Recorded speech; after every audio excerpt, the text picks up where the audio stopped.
கிறிஸ்துவுக்கு அன்பானவர்களே, ஆண்டவருடைய நல்ல பெயரிலே உங்களை வாழ்த்தி ஆசிர்வதிக்கிறேன். கடவுள் இந்த புதிய நாட்களின் நன்மைகளை மேன்மைகளை கொடுத்து நம்மை தாங்குவாராக. இந்த நாளின் தியானத்திற்காக ஒரு வசனத்தை உங்களுக்கு முன்பாக வைக்கிறேன். அது தீமோத்தேயுவுக்கு எழுதின முதலாவது கடிதம் 6ஆம் அதிகாரம் 17வது வசனம்.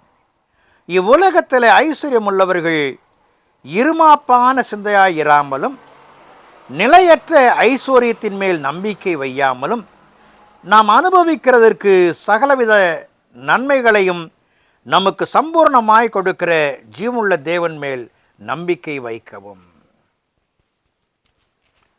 இங்கே பேசுகிற காரியங்கள் அன்சர்டனிட்டி, நிலையற்ற காரியங்கள். சில நாட்களுக்கு முன்பு இந்தியாவில் பிரயாக்ராஜ் என்கிற இடத்துல ஒரு 3 நதிகள் சங்கமிக்கிற இடத்துல புனித நீராடுகிற ஒரு நிகழ்வு நடைபெற்றது. அந்த புனித நீராடுகிற நிகழ்வு நடைபெற்ற இடத்தை மேலே வானத்திலிருந்து புகைப்படம் எடுத்து அதை அனுப்பியிருந்தார்கள். திரள் கூட்டம், வெகு திரள் கூட்டம். அந்த இடத்தை 2ஆக பிரித்து காண்பித்தார்கள். ஒரு இடத்துல பகுதியில் வெகு திரளான கூட்டம் ஒன்றாக கூடி முண்டி அடித்து கொண்டு நீராடுகிறார்கள். மற்றொரு பகுதி விசாலமாக நிறைவான தன்மையில் பாதுகாப்போடு கூட நீராடுகிற ஒரு நிலை. பணம் உள்ளவர்களுக்கும் பதவியில் உள்ளவர்களுக்கும் இந்த இடம் ஒதுக்கப்பட்டது, பாதுகாப்பு. ஆனால் சராசரியாய் வாழ்ந்த மக்கள், எங்களுக்கு பக்தி உண்டு என்று சொல்லி பயணப்பட்ட மக்களுக்கு அங்கே அந்த இடத்துல அனுமதி மறுக்கப்பட்டதால் பல உயிர்கள் போயின.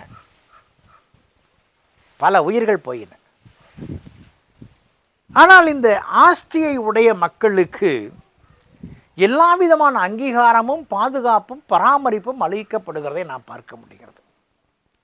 இந்த பணத்தை குறித்து, வசதியை குறித்து, பதவியை குறித்து இறைவன் சொல்லும் பொழுது தன் தாசன் வழியாக இவ்வுலகத்தில் ஐஸ்வர்யம் உள்ளவர்கள் இருமாப்பான சிந்தை உள்ளவர்களாய் இருக்கிறார்கள். என்ற பணம் இருக்குது, எதையும் நான் விலைக்கு வாங்கி விடலாம் என்று சொல்லி. Danger of wealth. எதுவரைக்கும் என்று சொல்லுகிற கேள்வியை கேட்போம் என்று சொன்னால் அங்கே மனம் கூணும். Danger of wealth. 2வது இந்த பகுதி சொல்லுகிறது அன்சர்டனிட்டி ஆஃப் வெல்த். இந்த பணத்தினால நாம் மேட்டிமை உள்ளவர்களாய் காணப்படுகிற ஒரு வாழ்க்கை வருகிறது. 2வது, இந்த பணம் எப்பொழுது நம்மிடத்தில் இருக்கும், எப்பொழுது கைமாறும் என்று அறியாது.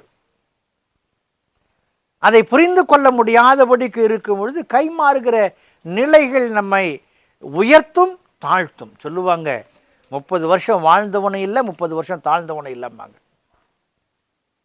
சில அரசியல்வாதிகள் அறிக்கையிடுவார்கள். ஏன்?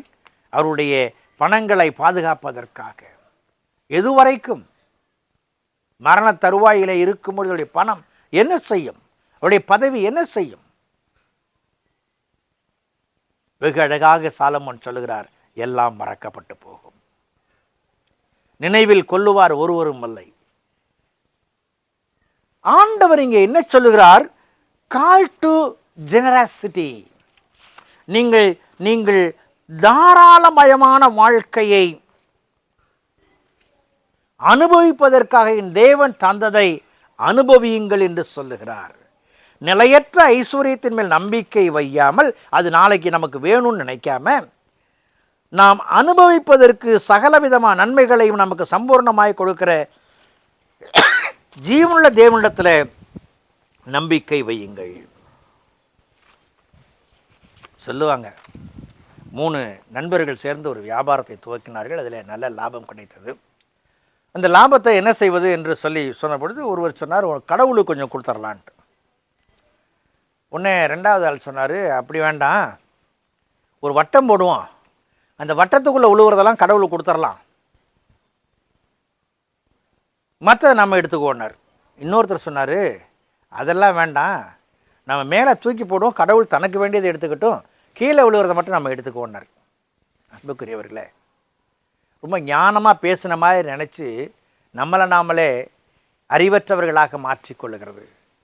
இந்த பணம் என்றைக்கும் வாழ்க்கையில் நிலைக்காது. இறை அன்பும் இறை நடத்துதலும் என்றைக்கும் நிலைக்கும். அதை புரிந்து கொண்டு நாம் அடியெடுத்து வைப்போம். நிலையற்ற உலக ஆஸ்திகளை நம்பாதபடிக்கு நிலைவரமான ஆண்டவரை நம்பி அடியெடுத்து வைப்போம். கடவுள் நம்மை ஆசீர்வதிப்பார். ஜெபம் செய்வோம். கிருபை நிறைந்த நல்ல ஆண்டவரே, இந்த நாளுக்கு இந்த வேலைக்காய் நன்றி செலுத்துகிறோம். நாங்கள் எதிரே நம்பிக்கை வைக்க வேண்டும் என்று சொல்லி நீர் உணர்த்தும் பொழுது செவி கொடுத்து நிறைவுகளை காண உதவி செய்யும். இயேசுவில் ஜெபிக்கிறோம். ஜெபக்குள்ள பிதாவே, ஆமென்.